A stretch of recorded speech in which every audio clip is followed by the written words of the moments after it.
ಆದ್ರೂ ಬೋನಣ್ಣ ನೀವು ಪಚ್ಚಿನ ಸೋಲ್ಸೋದು ಮಾತ್ರ ಭಾರಿ ಲಾಯ್ಕ ಆಯ್ತು ಕಣಿ. ಅವನ ಆಂಕರಲ್ಲಿ ಇಳಿಸಿಬಿಟ್ರು, ಅದೊಂದು ಚಾರಿ ಗಂಡು.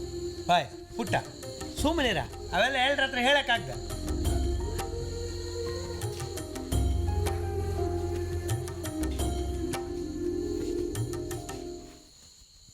ಓಯ್ ಆಗ್ಲಿ ಅಂತ ದೀಪ ಹಚ್ಚಕ್ಕೆಲ್ಲ ರೆಡಿ ಆಗ್ತಾ ಇತ್ತಾ? ಮತ್ತೆ ಮಾಡೋದೇ ಅಲ್ದ, ನೀನ್ ಇಡೀ ದಿನ ಊರ್ ಸುತ್ಕೊಂಡ್ ಬಂದ್ರೆ ನಾವು ನಮ್ ಕೆಲ್ಸ ಬಿಡೋಕತ್ತ. ಆಯ್ತು ಮಾರಾಯ್ತಿ, ರೆಡಿ ಮಾಡಿ. ಅಕ್ಕ ನಿಂಗೊಂದು ಗಮ್ಮತ್ ಗೊತ್ತಾ? ಇವತ್ತು ಸುಬ್ರಾಯರ್ ಹೋಟ್ಲಿದ್ರಿಗೆ ಭುವನಣ್ಣ ಪಚ್ಚಿ ಮರ್ಯಾದೆ ತೆಗ್ದಿದ್ದಲ್ಲ, ದೊಡ್ಡ ಕೊಚ್ಕೊಂಡಿದ್ದಲ್ಲ, ನಾನು ಹಿಂಗೆ ಅನ್ಕೊಂಡು ಪಚ್ಚಿ ಅವನ್ನ ಕಾಯಿ ಜೂಜ್ ಆಟದಂಗೆ ಸೋಲ್ಸಿ ಭುವನಣ್ಣ ಅವ್ನ ಮರ್ಯಾದೆ ತೆಗ್ದಿತ್ತು.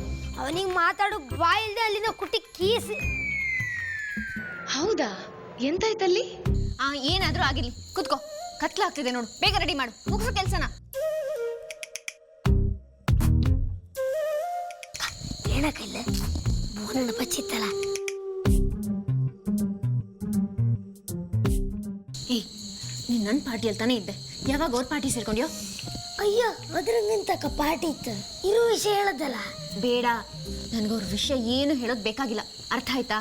ಇಲ್ಲ, ಅರ್ಥ ಇಲ್ಲ.